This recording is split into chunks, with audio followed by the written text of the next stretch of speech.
we're gonna do a little unboxing of what I hope is gonna be the quintessential lightweight carry-on bag.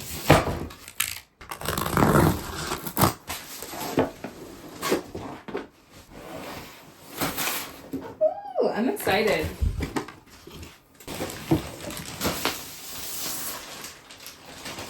It's ridiculous. It's so small, but so amazing. So this is the Pebble Pro by Jollying.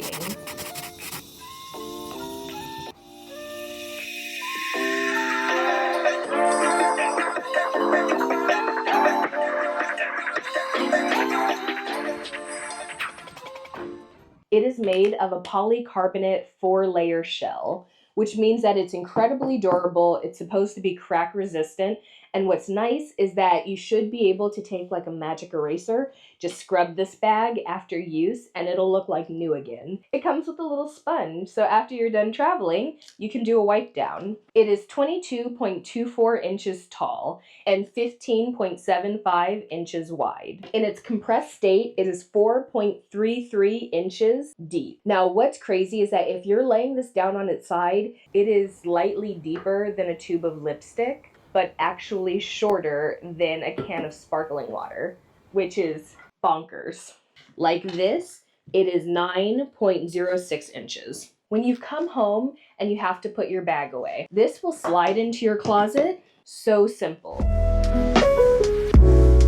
You've got 4 360-degree spinner wheels and a telescoping handle, plus a built-in TSA lock, which you'll hear me say this again and again, but I think any new bags coming out nowadays should have a built-in TSA lock. I like the handle. It definitely has dimension, and because it's fabric, you get a little bit of a dip, which I imagine when you fully pack it out, you're gonna lose that dip, but the handle is still structured, so you'll always be able to grip it really easily.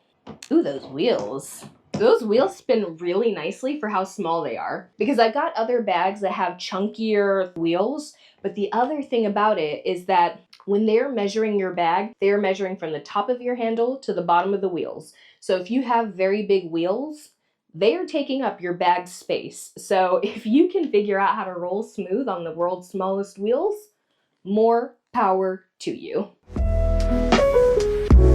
These straps on both sides of the bag keep it securely collapsed with a magnetic closure that snaps incredibly easily.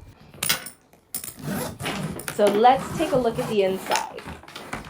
I had wondered how this was going to work because it kind of is floppy, but when you open it, it looks like you can pop these up into place because they're nice and hard, and then you take it and you snap. Oh, that's easy. This one's giving me a little guff, so let me try that one and see then if it becomes easier when all of them are done. There we go. So now you've got like a proper bucket. You still have this fabric, which is made of like an Oxford cloth, but it is water resistant.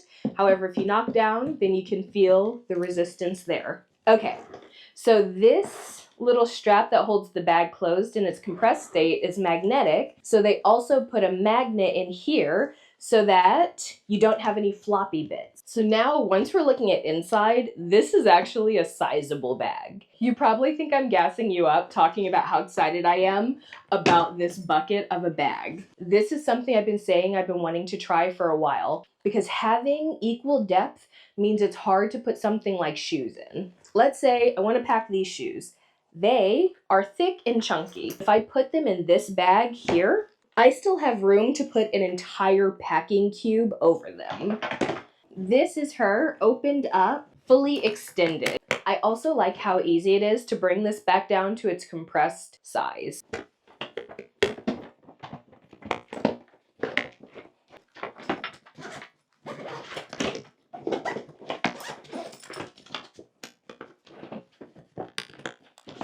Took no time. That was so quick. I just got like unreasonably excited about this. So this is a little personal item with a luggage pass-through. You know what? I have not seen a luggage pass-through that's made out of elastic.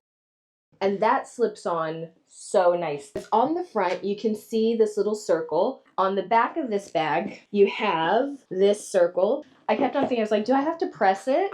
And then I tried just putting it here, and it turns out it does snap on. You can see it rotates. Underneath the handle, you have this secret pocket. Then inside, they had what I thought was just a key ring. But according to their website, what they did is they took this and popped each of those through.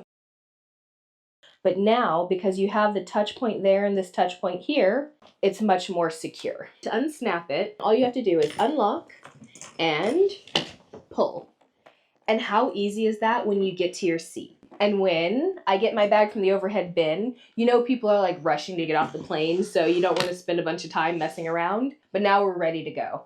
I love that feature. Inside, you've got a pocket for your laptop, which has cushioning at the bottom. Oh, and it's suspended. Let's go through a hypothetical scenario. I'm going through TSA. I've had to take my laptop out.